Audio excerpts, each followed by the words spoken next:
बापरे, सापानेच केली सापाची शिकार।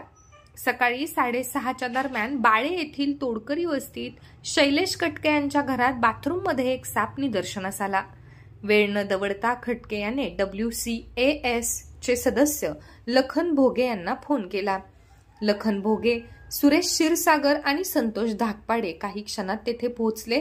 त्या ठिकाणी जाऊन पाहिले असता एक कवड्या प्रजातीचा बिनविषारी साप साधारण 2.5 फूट लांबीचा आपल्या भक्ष्याच्या शोधात खिडकीमध्ये बसला होता। अचानक जाळीमधून अजून एक दुसरा साप आम्हाला निदर्शनास आला।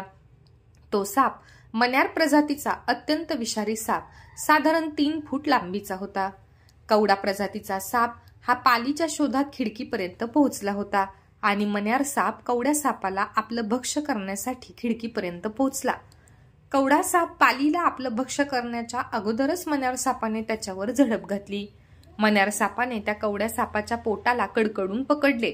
त्या मण्यार सापाची पकड एवढी घट्ट होती की कवड्या सापाला जरा सुद्धा हलता येत नव्हते। हळूहळू तो मण्यार साप त्या कवड्या सापाच्या तोंडापासून खाण्यास सुरुवात केली। एखादा साप जर आपले भक्ष्य खात असेल तर त्यात व्यत्यय आणणे चुकीचे आहे। साधारण 1.5 तासात त्या मण्यार सापाने कवड्या सापाला गिळंकृत केले।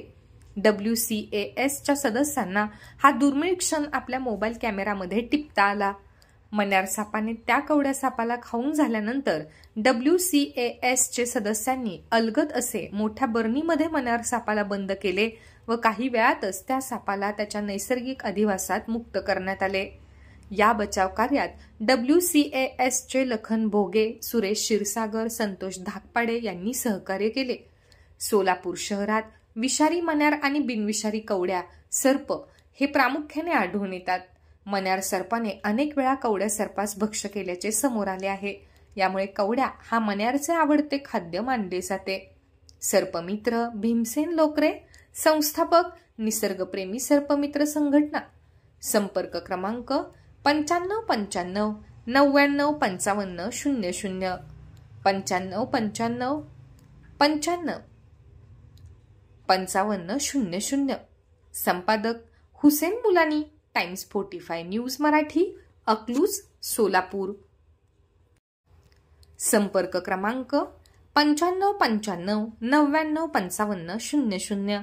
संपर्क क्रमांक पुन्हा एकदा 9595 99 55 00। संपादक हुसेन मुलानी, टाइम्स 45 न्यूज मराठी, अकलूज, सोलापूर।